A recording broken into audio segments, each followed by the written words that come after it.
이 얘기 하나씩 해볼게요. 모자지간에 말다툼이 있었다. 그리고 PC 본체 갈기를 시도했나라는 의혹 하나하나 짚어보겠습니다. 검찰이 그제 비공개 소환 조사했던 조국 장관의 아들을 다시 부를 것으로 보입니다. 오늘 이 대정부 질문에서도 조국 장관 자녀에 대한 얘기가 있었습니다. 같이 들어보실까요? 장관님 일가가 전국 대학교와 대학생들의 권리를 유린했다. 이런 생각을 합니다.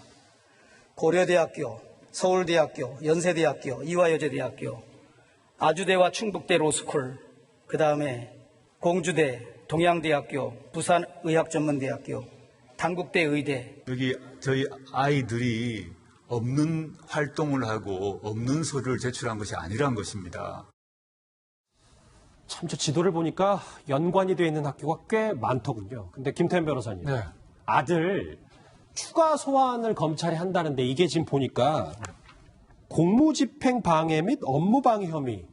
이거 뭐라고 그러니까 아들에게 보는 거예요? 그러니까 이게 이제 이런 거예요. 그러니까 우리가 입시든 입학 비리를 할 때 국공립대학이나 뭐 국영기업 같은 데 가면은 공무집행방, 위계에 관한 공무집행방해예요.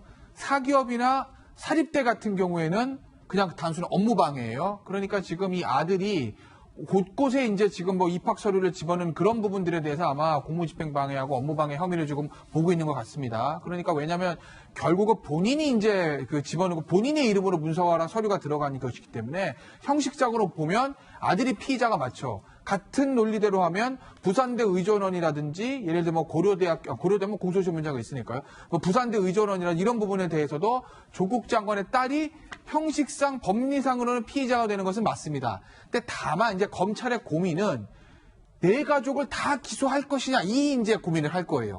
왜냐면 사실은 우리 이게 정해진 건 아닌데 부부나 무슨 부자를 동시에 구속시키는 예도 없는 거 아닙니다. 극히 드뭅니다. 그렇게 드물고 온 가족이 다 그냥 예를 들어서 가족 사기단이라고는 모를까 다 죄명이 다른데 온 가족을 다 기소하는 예가 많지는 않거든요. 항상 가장이나 대표성을 띈 사람을 네. 하는 겁니다. 그러니까 검찰이 마지막 순간에 그런 부분에 대한 정무적인 판단을 해서 기소유예로 끝나든지 그렇게 처리할 건데 일단 법리상으로 형식상으로는 피의자가 될 수는 있는 거죠.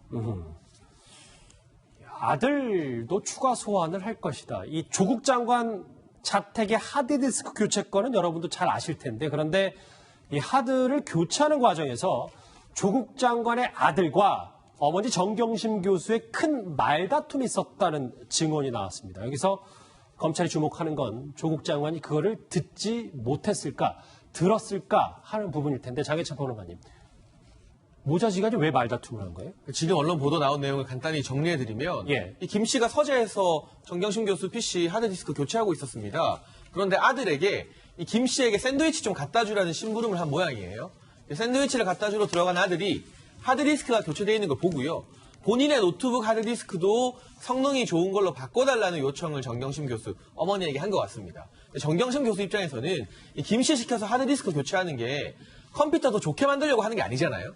뭔가 좀 부적절한 어떤 그런 것들이 담긴 증거를 반출하기 위한 목적이 있는 게 아니냐 이런 의혹을 삼고 받고 있는 상황인데 여기에 대해서 아들이 노트북 하드 최신 사양으로 바꿔달라고 하니까 이 말이 반복이 되면서 언성이 높아졌다 이런 말을 김 씨가 했다는 보도가 나오고 있고요.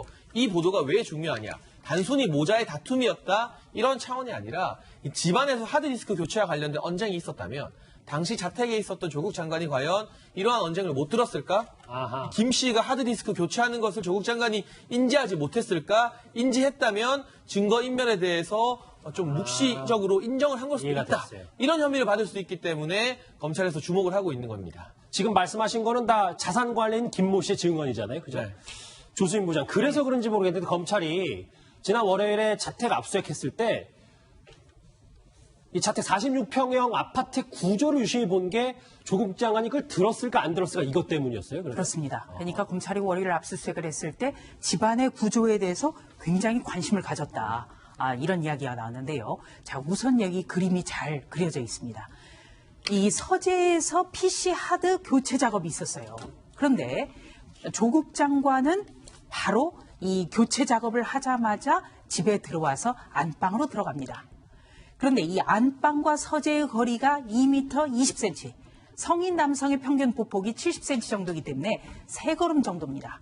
그렇다면 이 PC 하드 교체가 있었던 방에서 금방 말씀하신 대로 큰 소리가 나고 싸우는 듯한 소음이 있었다면 문을 닫아놨더라도 들을 수밖에 없는 구조죠. 그렇기 때문에 바로 이 구조 자체가 조국 장관이 PC 하드 교체라는 증거인멸을 하는 것을 알고 있었느냐, 이것이 굉장히 중요한 포인트가 된다는 것. 그리고 또 한 가지, 예. 이 하드를 교체한 직원의 말에 따르면 조국 장관이 들어오자마자 인사를 하고 아내를 도와줘서 고맙다고 말했습니다. 그거는 이제 잘 알려진 이유는 얘기죠. 묻지 않았어요. 이유를 묻지 않았다는 것 다 알고 있었다는 거죠. 우리는 그렇게 추측이 가능합니다. 증거인멸 의혹을 아버지인 조국 장관이 알았냐 몰랐냐 조사하기 위해서 검찰이 이렇게 들여다본 거다. 자산관리인은 이렇게 교체한 조국 장관의 하드디스크를 자신이 다니던 스포츠센터 사물함에 가져가서 보관을 했습니다. 그리고 4일 뒤에는 알려진 대로 정경심 교수 함께 동양대 연구실 PC 본체를 들고 나왔습니다. 몸이 너무 안 좋은 상태라서 아는 그 한두 직원이 운전을 했고요. 제 차는 부산으로 내려갔습니다. 그리고 돌아올 때까지는 가지고 있으라 그랬고 서울에 귀경하고 난 뒤에 만났고 검찰에서 연락이 와서 그걸 그대로 이미 제출을 했습니다. 시간대별로 한번 볼게요. 왜냐하면 이거에 대해서 정확하게 면밀히 살펴봐야 뭔가 이 구성이 나올 테니까 장혜철 평론가님. 원래 자택 PC를 하드디스크만 교체하려다가 PC를 통째로 갈아 끼웠다. 본체 가를 했다는 의혹이 나왔는데 이거에 대해서 조금 더 자세히 설명을 해주세요. 그러니까 지금 이 자산관리 직원 김모 씨가 조국 장관 자택에 가서 PC 하드디스크 교체했잖아요. 예. 동양대 지금 연구실에 있는 정경심 교수가 쓰던 PC도 하드디스크를 교체하려고 했는데 이 기계 사이에 규격이 안 맞았습니다. 그러니까 하드를 교체할 수 없게 되자 이 PC 컴퓨터를 통째로 바꾸려고 했던 것 같아요. 그래서 그 컴퓨터가 바로 정경심 교수가 아닌 이 김 씨의 차량 트렁크에 실려있게 된 겁니다. 그런데 그리고 이틀 뒤에 9월 3일 검찰이 동양대 연구실을 압수수색합니다. PC가 없어요. 이 PC를 빨리 내놓아라. 내놓지 않으면 지금 모 언론 보도에 따르면 반출한 PC 제출하지 않으면 엄중히 처벌하겠다는 경고를 검찰이 정경심 교수 측에 했다고 합니다. 그러자 다음날 용산에 가서 컴퓨터를 통째로 바꾸려던 이 김 씨 직원이 그 소식을 듣고 차를 돌려서 이 PC를 이미 제출하게 됐거든요. 마지막 정황이 가장 중요합니다. 그동안 정경심 교수는 무엇이라 해명했냐면 학교 업무를 보기 위해서 PC를 반출했다 했어요. 그리고 검찰 압수수색 소식 듣자마자 본인이 아무것도 건드리지 않고 이미 제출했다. 검찰의 소환 조사나 압수수색 조사에 본인은 잘 협조하고 있다는 식으로 해명을 했는데 만약 이 언론 보도가 사실이라면 협조를 했던 것이 아니라 적극적으로 증거인멸, PC 통째로 가려다가 그마저도 검찰의 경고를 듣고 마지못해서 제출하는 것이 되기 때문에 앞선 해명과는 또 말이 달라지게 되는 그러한 의혹이 또 제기된 상태입니다. 그럼에도 지난 청문회 당시 조국 장관은 전혀 다른 얘기를 한 바 있습니다. 들어보실까요? 우리 후보자 집에는 컴퓨터가 몇 대입니까? PC가? 2대 있습니다. 그럼 집에 PC가 2대 있는데 교수 연구실에 있는 건 왜 또 가져가요? 연구실에 알겠어요. 출근을 할 수 없는 조건이었기 때문에 그걸 가지러 간 것입니다. 그래서 그 압수수색 당하기 전날 가서 그거를 집으로 빼돌렸다가 그걸 다시 제출했는데 한투증권 직원 트렁크에서 발견됐어요, 그 PC가. 집에서 쓰려고 가져온 것이란 취지입니다. 의원님. 동양대 PC를 집에서 쓰려고 가져왔다. 그래서 반출했다. 검찰의 눈에서 보자면 김태민 변호사님, 그러니까 증거인멸하라고 PC 자체를 그냥 본체가리 하려고 용산 가다가 걸렸다. 검찰에는 그렇게 판단할 수밖에 없는 거네요. 그러니까 말이 이미 제출이지 이미 제출이 아닌 거죠, 저건. 실제 형식상은 아까 물론 이미 제출을 하고 압수수색 영장에서 발부받고 어차피 뭐 증거능력이 다 있는 거니까 법원에서는 다 똑같이 봅니다. 그러니까 형식상 이미 제출 실제 이게 뭐 의미가 있는 건 아닌데 다만 내가 제출했으니까 증거인멸의 의도가 없었습니다는 말을 할 수 없는 상황이라는 거예요. 그러니까 집에서 쓴 거라고 하면 정경심 교수가 몸이 안 좋아서 부산으로 갔다 하더라도 한투저 김모 씨가 그 다음이라도 뭐 정 교수 집에 갖다 놓든지 뭐 그 아들 딸한테 전해주고 어머님 PC니까 집에다 두랍니다. 집에서 일하신다고 뭐 이랬어야 되는 건데 그런데 그게 아니라 본인이 차에다 싣고 다니다가 그런데 검찰이 없어진 걸 알고서는 저 정경심 교수를 통해서 압박을 하니까 이제 제출했다는 거 아니겠습니까? 그러니 저거는 증거인멸의 의도가 있다고 검찰은 볼 수밖에 없는 거고, 저거 만약에 정경심 교수 구속영장 칠 거라고 저는 보는데, 어허. 거기 아마 증거인멸의 우려나 도주 우려 쓰잖아요. 증거인멸의 우려도 못 쓰겠어요. 저희가 쓰겠죠, 당연히. PC 반출 문제. 예, 법원에서도 이거 증거인멸 우려가 높다고. 더군다나 그 반출된 PC, 그 다음에 집에서 그 하드를 교체한 그 하드에 어떤 무궁무진한 어떤 증거가 있는지는 검찰이 다 쓰지 않겠습니까? 저 구속영장 청구서에. 그러니 아마 저 부분에 대한 어떤 증거인멸 우려는 높다고 법원이 판단할 여지가 많죠.